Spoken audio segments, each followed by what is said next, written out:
Hello दोस्तों, आज हम पढ़ेंगे मध्य प्रदेश का अव्यय तंत्र। पहले देख लेते हैं कि अव्यय तंत्र होता क्या है। नदियों के माध्यम से हो रहे जल प्रवाह को अव्यय कहा जाता है। मतलब कि नदियाँ जो बहती हैं ना, उसको अव्यय कहा जाता है तथा इन नदियों के जल को अव्यय तंत्र कहा जाता है। मध्य प्रदेश में अव्यय तंत्रों को 6 तरीके से बांटा गया है, जिसमें हम उनकी ट्रिक पढ़ेंगे। देखो, ट्रिक याद करने के लिए मध्य प्रदेश में एक नर्मदा नदी है जो कैसी होती है, सबसे महान नदी है। उसके लिए अपन क्या याद करेंगे ट्रिक। देखो, सबसे सही ट्रिक बनती है कि नर्मदा तुम महान हो जो गंगा को गोद लिया। क्योंकि नर्मदा को इसलिए हमने लिया क्योंकि मध्य प्रदेश में नर्मदा ही जीवनदायिनी नदी है, मतलब मुख्य नदी है, इसलिए अपन ने नर्मदा से स्टार्ट किया। मतलब ट्रिक क्या है, नर्मदा तुम महान हो जो गंगा को गोद लिया। देखो, नर्मदा से अपन ने लिया नर्मदा अव्यय तंत्र, तुम से लिया ताप्ती अव्यय तंत्र, महान से माही अव्यय तंत्र और महानदी अव्यय तंत्र, गंगा से गंगा यमुना अव्यय तंत्र, गोद से गोदावरी अव्यय तंत्र। हो गया 6 तरीकों में बांटा गया। हो गए 6, नर्मदा, ताप्ती, माही, महानदी, गंगा यमुना अव्यय तंत्र और गोदावरी अव्यय तंत्र। देखते हैं आप, एमपी में सबसे बड़ा अव्यय तंत्र गंगा यमुना अव्यय तंत्र हो गया और सबसे छोटा अव्यय तंत्र हो गया महानदी अव्यय तंत्र। अब हम पढ़ेंगे गंगा यमुना अव्यय तंत्र, यानी कि जो एमपी का सबसे बड़ा अव्यय तंत्र है। इससे शुरुआत करते हैं। तो देखो, एमपी का यह सबसे बड़ा अव्यय तंत्र है। इसकी विस्तृतता की बात करें तो देखो, यह कहाँ पर, मध्य उच्च प्रदेश, मध्य प्रदेश की बात कर रहे हैं। तो मध्य उच्च प्रदेश एवं उत्तर व उत्तर पूर्वी भाग में अधिकतर नदियाँ इस क्षेत्र में रहती हैं। तो अब अपन बात करते हैं इसके उद्गम की। उद्गम क्या है, कहाँ से होता है, मतलब अधिकांश नदियाँ उत्तर व उत्तर पूर्वी भाग से निकलकर गंगा व यमुना नदी में मिलकर बंगाल की खाड़ी तक पहुँचती हैं। मतलब कि अधिकांश नदियाँ जो मध्य प्रदेश की हैं ना, उत्तर व उत्तर पूर्वी भाग से निकलकर या तो गंगा में मिल जाती हैं या तो यमुना में मिल जाती हैं और सीधे मिलकर बंगाल की खाड़ी तक पहुँच जाती हैं। गंगा यमुना अव्यय तंत्र को 3 उप अव्यय तंत्र में बांटा गया है। कौन कौन से हैं वो, यमुना उपतंत्र, टोंस उपतंत्र और सोन उपतंत्र, है ना। गंगा यमुना अव्यय तंत्र का कुल अव्यय क्षेत्र कितना आता है, 2,02,070 वर्ग किलोमीटर। दोस्तों, अब हमने इसको सही तरीके से लिख लिया है। मतलब कि सबसे बड़ा अव्यय तंत्र को शुरू में कर लिया है और सबसे छोटा अव्यय तंत्र को सबसे बाद में कर लिया है। तो अब अपन पढ़ रहे हैं कौन सा, गंगा यमुना अव्यय तंत्र, जिसके अंतर्गत कौन कौन सी नदियाँ आती हैं। देखो, चंबल हो गई है, क्षिप्रा हो गई है, तुम्बड़ हो गई है, बेतवा हो गई है, केन, सिंध, काली सिंध, टोंस और सोन। अब देखो, गंगा अव्यय तंत्र के अंतर्गत हम पढ़ेंगे कौन सी, चंबल नदी, यानी कि गंगा अव्यय तंत्र के अंतर्गत पढ़ रहे हैं। चंबल नदी मध्य प्रदेश की दूसरी बड़ी नदी है और गंगा अव्यय तंत्र की मध्य प्रदेश में पहली नदी है। अब देखते हैं कुल लंबाई इसकी कुल लंबाई कितनी है, 965 किलोमीटर है। इसका उद्गम कहाँ से होता है, इंदौर जिले के महू के निकट जानापाव पहाड़ियों से हुआ है। अब देखो, इसकी ट्रिक क्या है वो देखते हैं अपन। सबसे पहले देखते हैं चंबल नदी का उद्गम, ट्रिक से देखेंगे अपन इसको। चंबल नदी उद्गम क्या है इसका, देखो इसकी ट्रिक क्या लिखेंगे अपन करेंगे चंबल नदी का उद्गम। इसकी ट्रिक क्या है ये देखते हैं, है ना। चलकर इधर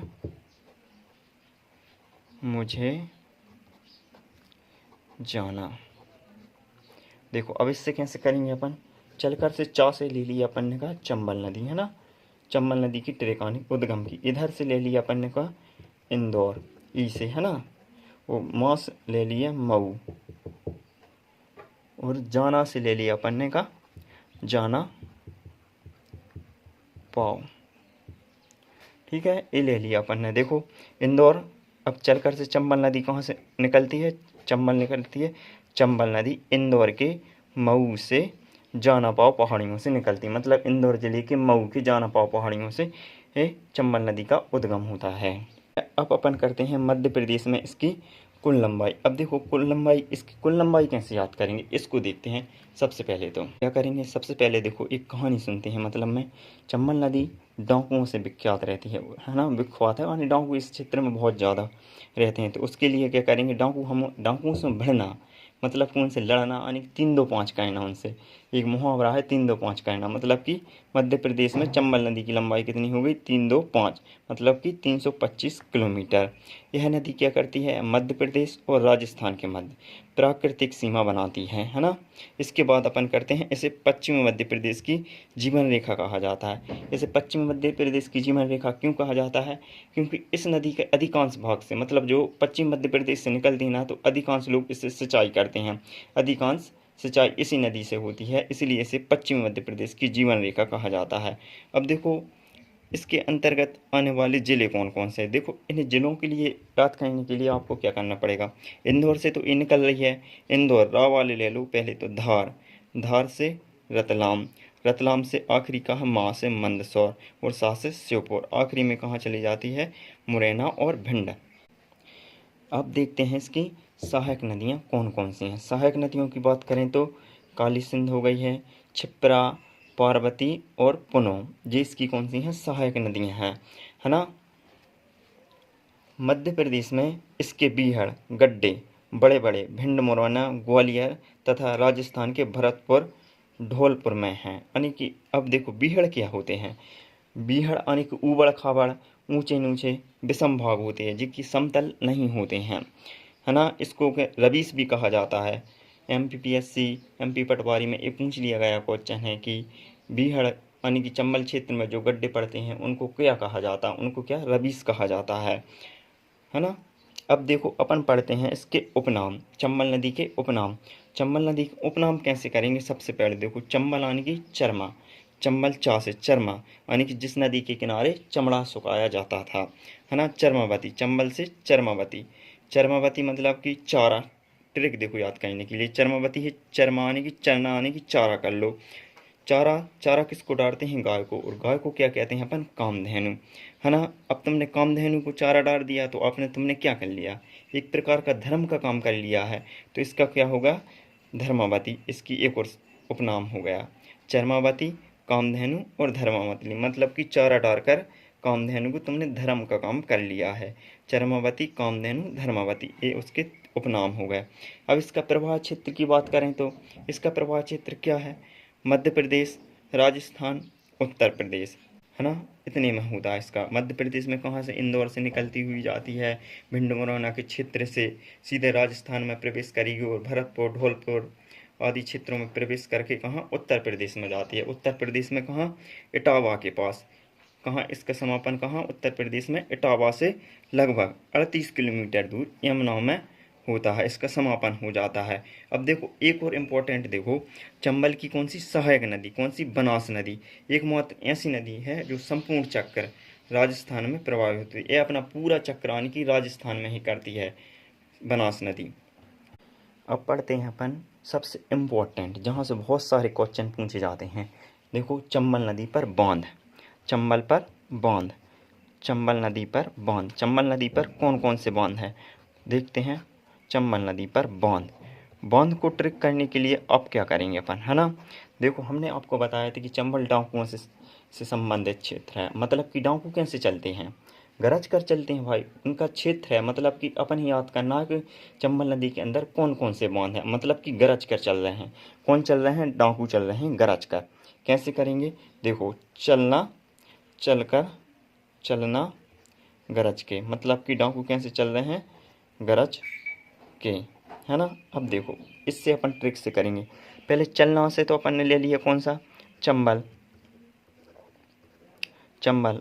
अब देखो गरज के से, गरज के इम्पोर्टेंट है, गरज के से अपने पास बहुत इम्पोर्टेंट चीज़ है। तो अपन ने गरज के लिए अपन ने क्या किया, गा, गा लिया है अपन ने, गरज का गा उठाया, गा से अपना बन गया कौन सा, गांधी सागर बांध, गांधी सागर बांध, है ना। गांधी सागर बांध कहाँ है, MP में है, MP में, और किस जिले में, मंदसौर जिले में। मतलब कि कैसे याद करेंगे अब गांधी सागर को कि मंद स्वर में है। जो गांधी जी होते ना तो वो किसी की नहीं सुनते, मतलब कि शोर से करेंगे, किसी की नहीं सुनना, मतलब गांधी जी किसी की नहीं सुनते थे। तो गांधी सागर बांध कहाँ पर है? मंद स्वर में है। यह एमपी का पहला बांध है। कौन सी? चंबल नदी पर, है ना, पहला बांध हो गया, है ना। ये हो गया एक। तो अब दूसरा कौन सा है? रा से करेंगे अपन कौन सा? राणा प्रताप सागर, राणा प्रताप सागर। अब ये बांध कहाँ पर है? ये राजस्थान में है। राजस्थान में भी कहाँ पर है? चित्तौड़गढ़ में। कहाँ पर? राजस्थान में चित्तौड़गढ़ में, राजस्थान के चित्तौड़गढ़ में आता है ये बांध, है ना। ये तो याद हो गया इतना आपको। अब जा से, है ना। अब देखो जा को क्या करेंगे? जा से करेंगे जवाहर सागर बांध, जवाहर सागर बांध। अब इस बांध की बात करें तो ये बांध कहाँ पर? ये भी बांध राजस्थान में है, राजस्थान में है। ये बांध भी हो गया राजस्थान में, है ना। अब गरज हो गया। अब देखो ट्रिक से अपन लेंगे क्या? ये वाला के से क्या लेंगे अपन? कोटा बैराज, कोटा बैराज हो गया। अब कोटा बैराज क्या है? कोटा बैराज किस लिए जाना जाता है? कोटा बैराज बांध से अधिकतर सिंचाई के लिए जाना जाता है। ये किसके लिए जाना जाता है? सिंचाई के लिए, अधिकांश इसमें सिंचाई होती है। ये हो गया आपका चंबल नदी। अगर अच्छा लगा हो तो लाइक, कमेंट एंड सब्सक्राइब ज़रूर करना।